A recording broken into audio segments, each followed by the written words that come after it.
In this video, I'm looking at simplifying these additions and subtractions of these surds if I possibly can.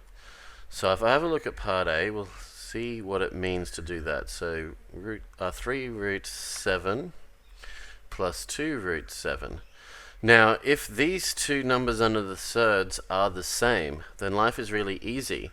Then it just becomes the same as if I was doing 3x plus 2x, which would be 5x. So it's the same as algebra.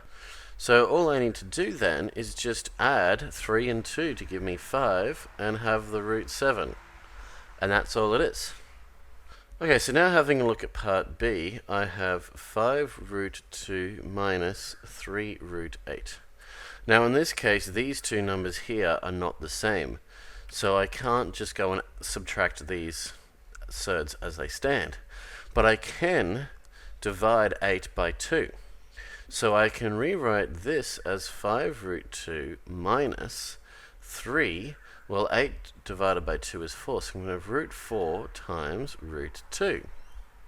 Now this gives us now a root 2 that is shared between both terms. It also has the advantage that root 4 simplifies down to an integer. So I have 5 root 2 minus 3 times root 4 is 2 root 2. So we now have 5 root 2 minus 6 root 2.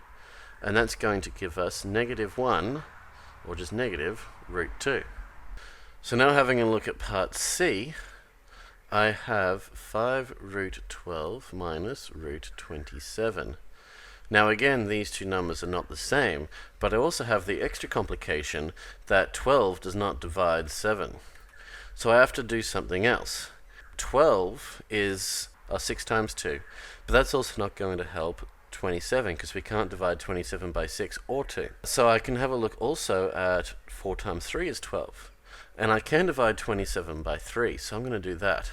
So I'm going to have 5 root 4 times root 3 minus root 9, because 27 divided 3 is 9 root 3. So now I can just simplify this down because root 4 is 2, so I have 5 times 2 root 3 minus root 9 is 3 root 3.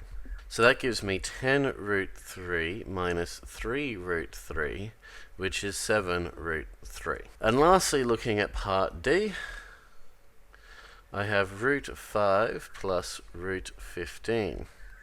Now, these two numbers are again not the same. So I can't really simplify it as it is, but I can divide 15 by 5, so I can have root 5 plus root 3 times root 5. But that doesn't really simplify it for us because that gives us root 5 outside of 1 plus root 3, which is more complicated than this was. So I'm going to ignore this, and I'm just going to say already in simplest form. So it's not possible to simplify this as it is, so I'm not going to bother.